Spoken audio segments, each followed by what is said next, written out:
Teman saya yang mendorong, kenapa nggak lu coba jual? Benar. Nggak mau gitu kan, karena perjalanan hidup saya itu saya selalu bekerja. Saya selalu bekerja di perusahaan asing. Ya.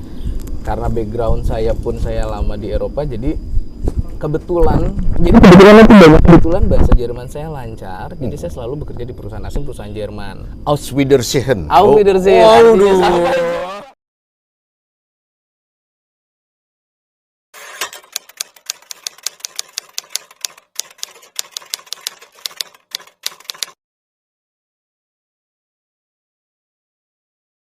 Saya selalu katakan ke tim saya pada saat kita tim meeting, briefing gitu ya.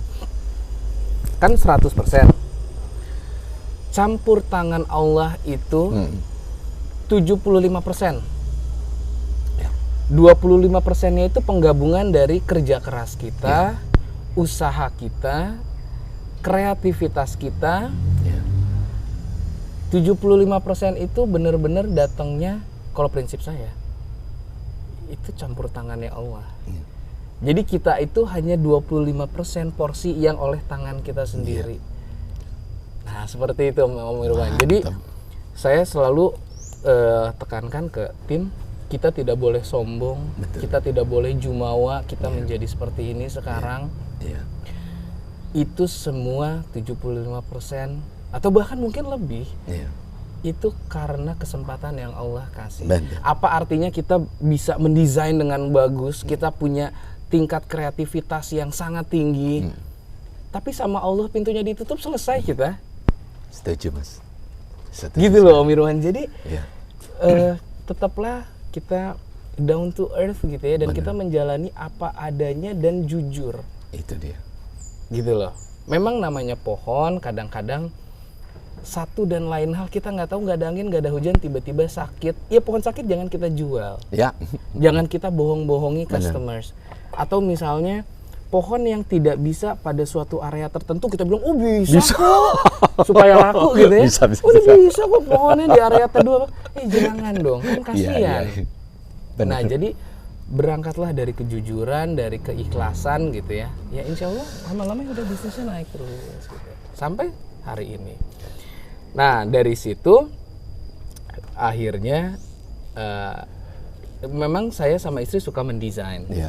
Dan mungkin ada sedikit bakat teman-teman kita yang pribadi gitu ya, kita bikinin kayak minta tolong, bikinin gua taman dong gitu. Tadinya ini belum ke skala customers nih. Ini akhirnya masuk bagaimana kita menjadi sebuah landscape company yang berbadan hukum. Kita berbadan hukum sekarang gitu kan. Oh ya udah deh, sini gue bantuin. Kita bikinin taman. Menurut mereka hasilnya bagus gitu katanya. Minta referensi ya nanti foto-foto ya. Oke teman-teman. Nah dari situ akhirnya klien pertama kita yang memang benar-benar dari eksternal itu memberikan kepercayaan yang saya juga sekarang sulit percaya sebenarnya. Beliau nanya waktu itu, Mas Rida, gitu,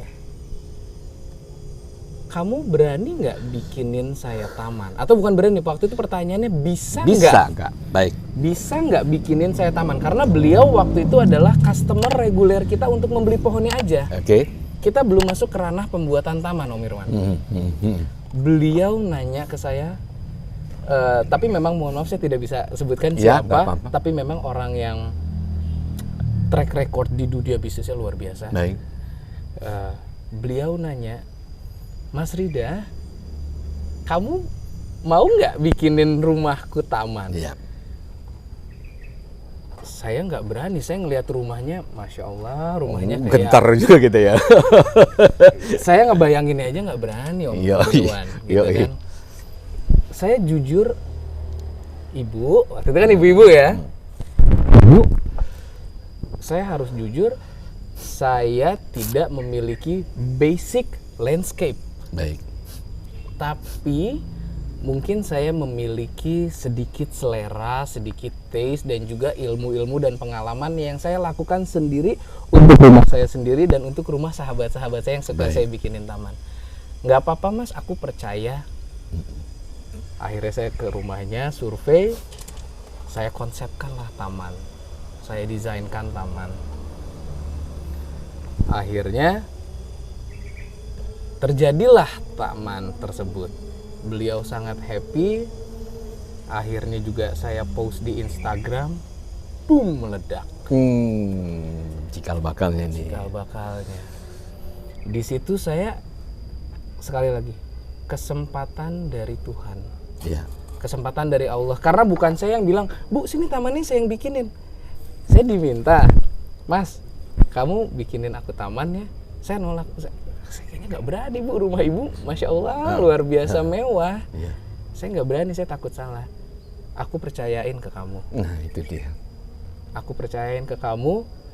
Yuk kita sama-sama belajar. Akhirnya saya belajarin gimana sih tata letak yang bagus. Gimana sih kebutuhan apa yang dibutuhkan untuk pohon ABC di tanah seperti ini, sinar matahari seperti ini, sirkulasi seperti ini. Karena itu semua menjadi suatu kesatuan gitu kan. Elemen-elemen apa yang dibutuhkan sih? Wah, harus saya pelajari. Akhirnya dengan bismillah saya bikinlah taman itu jadi bagus. Orangnya suka, saya post di Instagram, boom. Dari situ masuk order. Loh, ternyata Mas Rida bisa bikinin taman. Klien-klien lamaku nih. Cari. Saya belajar gitu, saya bilang. Tapi memang dari dulu saya memegang prinsip saya sukanya Mediterranean. Jadi kalau saya diminta bikinin tropical memang itu bukan ranah yang kasarnya yang saya mau kerjakan ibaratnya. Karena banyak teman-teman landscaper saya, sahabat-sahabat saya di luar sana yang udah jago-jago bikin taman tropikal, udah luar biasa jago. Tapi mungkin taman Mediterranean pada saat itu belum banyak. Dan saya mau nyemplungin diri. Boleh belajar kita on the spot. Dapat bocoran sedikit. Kalau yang dinamakan taman Mediterranean tuh mungkin hal-hal apa yang ditonjolkan? Otomatis biasanya memang pohon-pohon utamanya ada olive, ada tin, dan juga ada unsur-unsur tanaman seperti rosemary. Oh, rosemary penting tuh ya? Rosemary itu kan, kalau rosemary, lavender itu kan memang sangat Mediterranean gitu ya, dan juga ilalang. Oh, ilalang ya? Ya, dan unsur-unsur yang tamannya itu bukan taman rimbun. Jadi bisa dibilang taman Mediterranean itu kayak kalau orang yang mungkin belum memahami gitu kayak ini kok taman gersang amat sih gitu loh. Tapi ya itulah ciri khasnya memang taman Mediterranean itu bukan taman yang blok rimbun semua pohon ada, semua sangat hijau gitu. Enggak gitu. Jadi memang taman-taman yang simpel, makanya perawatannya pun tidak susah sebenarnya. Ada tanaman-tanaman yang teman-teman saya cerita, "Mas, aku tuh sampai pakai ngelapin daunnya, dielapin gini. Tanaman Mediterranean enggak, karena tanaman daunnya kecil-kecil gitu ya. Misalnya memang perawatannya simple segala macam. Nah, jadi fokus saya memang saya dan istri pada saat itu yang kita suka adalah teman-teman yang Mediterranean. Oh, kebetulan istri juga cocok. Mbak Rita juga cocok. Istri juga cocok. Jadi somehow somewhat saya dan istri itu punya selera yang sama. Mungkin memang kami dipertemukan karena banyaknya persamaan yang kita suka. Contoh kayak saya begitu mencintai barang-barang vintage. Oh gitu. Oh, menarik nih. Rusty. Kok belum kelihatan ya di sini? Tapi kalau masuk ke glass house ada ornamen-ornamen kayak lampu-lampu jadul. Itu saya suka sekali, dan istri juga kebetulan suka. Cocok. Karena memang it started with from a family business gitu loh. Jadi memang selalu mengerucut pada saya, istri dan anak. Jadi sejarahnya itu selalu saya, istri dan anak, saya, istri dan anak gitu loh. Luar biasa. Nah, sampai akhirnya masuklah order, "Mas, aku mau dong dibikinin taman." Akhirnya coba saya gambarkan, saya komposisikan, saya propose ke klien, "Kak, kan kadang-kadang kalau di dunia pertamanan kita semua itu bersaudara, jadi semua itu adalah kakak-kakak saya gitu ya. Jadi saya memanggilnya Kak, namanya siapa gitu ya, Kak atau Bunda. Gitu. "Kak, ini aku udah gambarin, coba di review gitu kan." Suka, akhirnya dari satu taman kemudian ke taman yang lain, plak bikin sampai hari ini rata-rata waiting list di kita itu 1 sampai 2 bulan. Buset, Untuk teman-teman. dibikinkan Waduh, taman. luar biasa, luar biasa. Aduh, makanya memang sekali lagi Om Irwan, Iya. sekali lagi Allah yang membukakan Itu dia. kesempatan ini, yang menggerakkan tangan kita untuk menggambar, untuk mendesain, Iya. otak kita untuk mengkomposisikan bagusnya apa. Itu kalau bukan Allah yang menggerakkan anggota badan kita, otak kita, kesempatan itu, ya mungkin saya sampai hari ini saya masih bekerja di suatu perusahaan lain aja gitu loh. Tapi digariskannya seperti ini. Nah, jadi kadang-kadang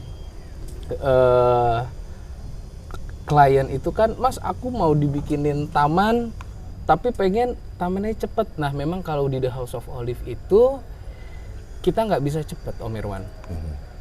Karena misalnya ada klien deal di hari ini, hari Sabtu tanggal berapa nih misalnya? Tanggal 18. Terus Mereka baru kebagian jadwal itu minimal 3 minggu, 4 minggu dari sekarang. Jadi alhamdulillah waiting list di kita itu jalan dan panjang karena hampir setiap harinya saya gantian sama istri itu kita ada di proyek. Muter dah ya. Betul. Jadi hari ini di mana, besok di mana, besoknya lagi di mana. Sekalian bulan madu ya. Au deh. Terus. Nah, jadinya berangkat dari nol, berangkat dari sekolah saya di mana. Sekolah saya bukan di suatu universitas bergengsi, sekolah saya di jalanan. Sekolah saya di alam semesta ini. Sekolah saya ini adalah dari kesempatan-kesempatan yang dikasih sama Allah dan klien. Saya kadang-kadang mikir pada awalnya ya, loh kok ngasih kesempatannya itu untuk dibikinkan tamannya waktu dulu. Kok lanjut, luar biasa obrolan kita pagi ini. Ini benar-benar kayak energinya mengalir, nggak tahu kapan mau berhentinya. Lanjut. Aduh, Semakin keringatan makin jadi ya. makin keringetan makin jadi gitu.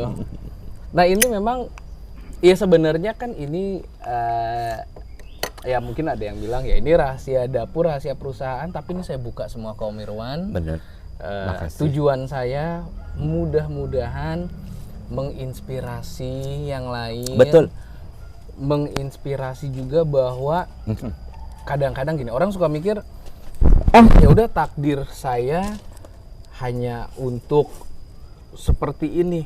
Itu saya bantah keras karena saya aja banting setir yang luar biasa jauh bedanya Om Irwan. Yang tadinya saya selalu bekerja di perusahaan, akhirnya saya memberanikan diri berangkat dari berjualan dan akhirnya membuka usaha bisnis sampai akhirnya kita resmikan menjadi sebuah perusahaan. The House of Olive ini ada payung hukumnya, ada badan hukumnya, supaya legalnya itu ya lebih jelas gitu kan. Nah, jadi saya bantah keras kalau ada statement ya Mas, kesempatanku hanya di sini. Tidak. Kesempatan kamu di luar tuh Masya Allah jauh lebih besar. Tapi apakah kamu sudah mencari?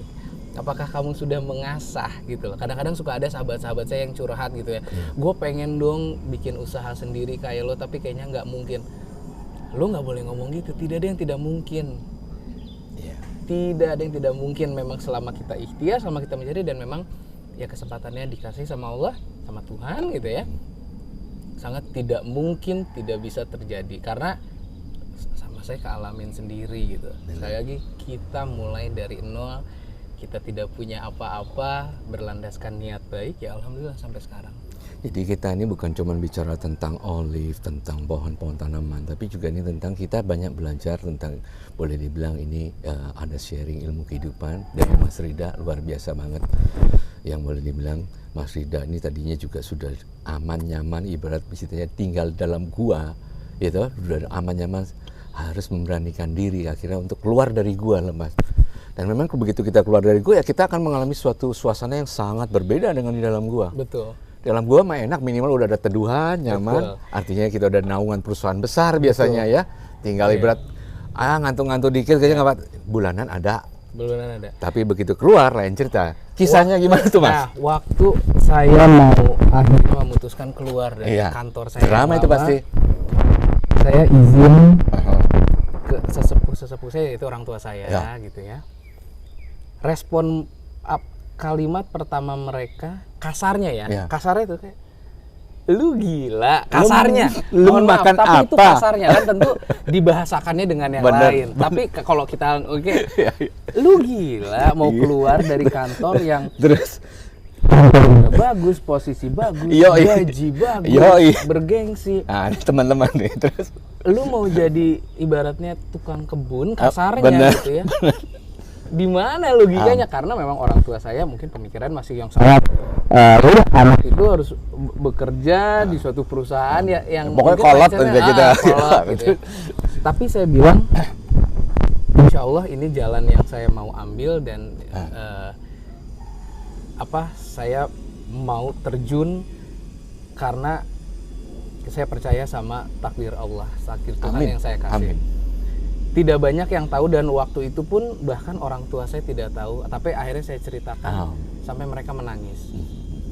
Mereka sedih, maksudnya tidak menangis gerung-gerung tapi mereka terenyuh, mereka sedih karena saya tipikal orang yang saya tidak pernah mau menceritakan proses sakit-sakitnya dahulu gitu loh. Jadi saya pengen orang tua saya melihat ya udah yang seneng-senengnya aja, biar yang sakitnya saya yang tanggung.